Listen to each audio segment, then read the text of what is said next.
This is a copy of the notes or the outline that I will be speaking from in the short presentation on Japanese.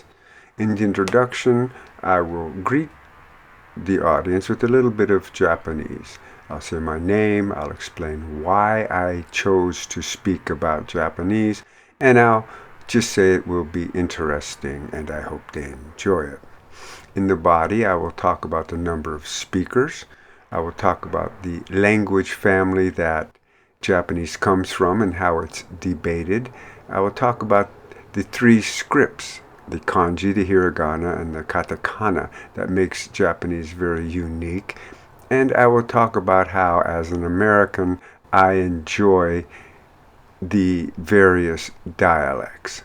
I'll conclude with a summary, thanks, and then I will ask for questions. Ohayo gozaimasu. Do you recognize that language? Yes, it's Japanese.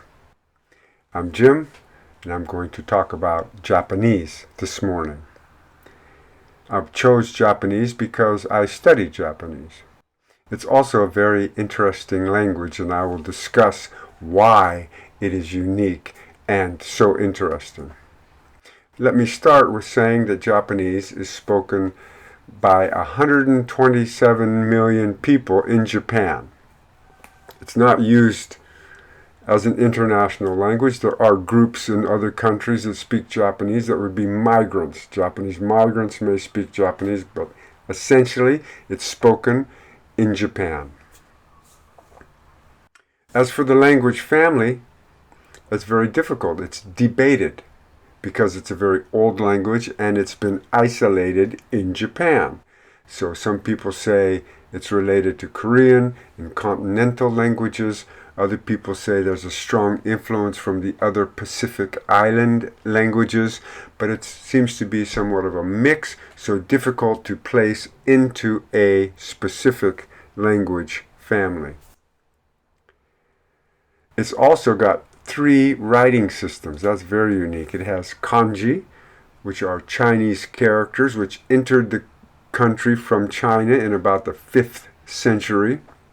And then it has hiragana, which is like an alphabet that focuses on the sounds of the language, the 46 sounds of the language. And it has katakana, which is similar to hiragana, but is used for foreign words, loan words.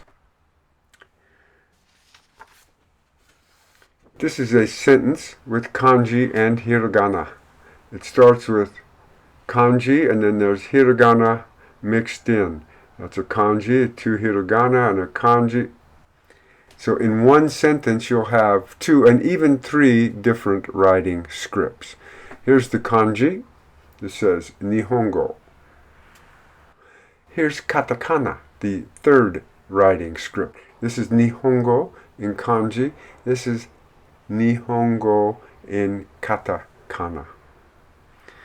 So there are 3 ways to write the Japanese language.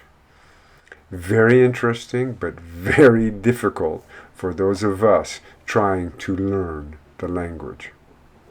The last thing I want to mention that really interests me about Japanese are the dialects. As an American, we don't have a lot of dialects, so these countries with very old languages, English is that way in England, in the UK. These older languages where the people centuries ago were isolated in different parts and the languages developed, changed, and became unique to that area, I find very interesting. I enjoy listening to how people say the same thing in the same language with different words. It's very interesting for me, and Japan is that way. It has many dialects, and some of them, they cannot understand one another when they speak their local dialect. Very interesting. So that's all I'm going to say about it. In conclusion, I'll say that it's very interesting. It's interesting linguistically in that it doesn't fit into a family.